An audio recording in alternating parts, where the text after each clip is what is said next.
Everybody wants to be cut. There's no two ways around it. Except there are two ways. Traditional, lowering your calories, or cutting your carbohydrates, and lowering your calories as well. And here lies the heart of our overweight problem. The amount of BS out there on the proper way to cut is enough to fertilize all the fields across America. And most of China. Okay, all of China. So in this video, we're going to cut the BS with a ridiculous amount of scientific references backing up the information I'm about to impart to you. So rest assured, you can take this information to heart. As stated previously, no surprises here, there's two main diets for cutting. Lowering your calories or cutting your carbs. And your calories too. Pretty much every diet for cutting is some version of these two paradigms. Now I'm going to take a pretty big leap of faith and assume you already understand the concept behind simply lowering your calories. You cut calories below what you think you're burning, and because you didn't listen to my last two videos, you're still under the working assumption that a calorie is just a calorie. And voila, weight loss happens.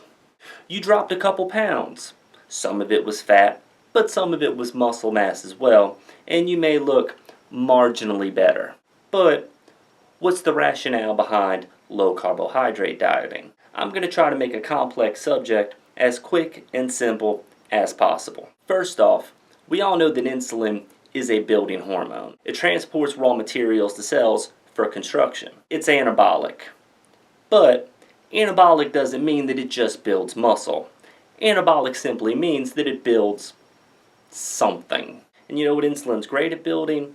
Fat. Plus, once insulin is released in the body, it puts a halt to fat burning, or at the very least, greatly retards it. Which is why it absolutely throttles the mind that anyone would recommend eating carbs first thing in the morning. We've all heard, you gotta eat carbs in the morning, dude. Your body's super insulin sensitive then. So, you know what that means, your fat cells are also super insulin sensitive. So why on earth would you want to start your day off effectively shooting yourself in the foot in terms of fat burning? That's like trying to divide by zero, or me trying to justify my anthropology degree. So an ultra-low-carb diet works to restrict insulin, effectively cutting off your body's easiest, most efficient means of storing fat. But the second thing an ultra-low-carb diet does is it forces your body to have to switch fuel sources. When you're not shoveling carbs into your face pocket, your body's got to get its energy from somewhere. Where's it going to go? What's it going to do? There's only one other place it can go. Fat. No carbs means your body has to burn fat for fuel. Plus, your body releases pertinent hormones to break down whatever you consume. If you wanted to release all those good fat-burning hormones, you gotta up your fat consumption. The increased fat consumption, along with limited carbohydrate consumption, dramatically increases fat metabolism. Where on the flip side, high carbohydrate consumption destroys fat oxidation in favor of fat storage.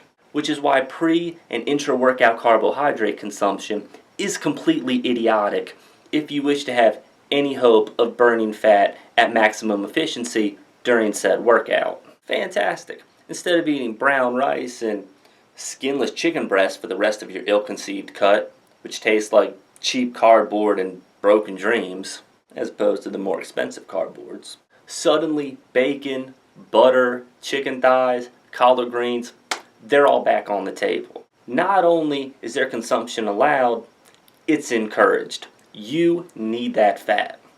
Don't be scared of it. Don't run from the butter. It's not bad. You're coming home. So between the two diets, who's winning the weight loss race? Over numerous intelligently done studies, an ultra-low-carb diet wins hands down. And I said intelligently done for a reason. Don't cite me any studies that didn't adequately control for all factors, including assuming low carbohydrates was just under 100 grams. And I swear to God, if you cite me any metadata studies, please see the corner, you're in timeout. Not only do subjects tend to lose much more weight on an ultra-low-carb diet, they tend to do it much faster. And for anybody who busts their ass in the gym, the quality of weight loss is also of great importance. So let's be crystal right here. I'm not saying lowering your calories won't result in weight loss. A lot of the times, it will. So yeah, both diets can be effective for losing weight. But what is of great importance here is the quality of weight loss. Across the board, an ultra low carb or ketogenic diet preserves dramatically more muscle mass than a simple lower calorie diet, with some participants actually gaining muscle during the process. And for those who want to split hairs, I am aware that all ketogenic diets are ultra low carb, but not all low carb diets are ketogenic. Kind of like how all squares are rectangles, but not all rectangles are trapezoids or whatever. Owing this preservation at least partially to the fact that the ketones your body releases for energy during a ketogenic diet are muscle sparing, meaning they preserve muscle. Moving one step beyond this, multiple studies have shown that people on a ultra low carb diet lose more weight even if there's no control for calories and they're allowed to eat as much as they want, or if they even consume more calories than the traditional diet group, which again in and of itself proves that a calorie is not a calorie. And for your information, I guess all of this was, before you listen to somebody that tells you, oh, it's completely unhealthy to not consume carbohydrates, you need to consume them, your body needs them. This is false. They don't know what they're talking about. Carbohydrates are the one macronutrient, maybe other than alcohol, that you do not have to consume whatsoever. Actually, I'm gonna say the verdict's still out on alcohol. That one might be necessary. There you have it. A ketogenic diet wins hands down over simply lowering your calories any day of the week. For those of you who are concerned about athletic performance on a ketogenic diet, we're going to cover that subject in our next video. You'd be surprised by the results. That's it, guys. Another video from Strong Carolina. As usual, all the scientific references used in the making of this video can be found below in the description. Please be sure to subscribe, like the video, and check us out on Facebook, and we'll see you next time. And don't give me any lip about some frou-frou vegan all juice diet. Look, there's only one type of juice that's going to help you get more shredded than Tony Hawk's half pipe in 1998. I'll give you two hints. One, it's illegal for some reason. Thanks a lot, Biden. And two, it typically involves a Slim Pin. Either way, you ain't about that life. And if you are about that life, you're probably too busy maxing out on PRs and those sick blood pressure gains to be watching this video.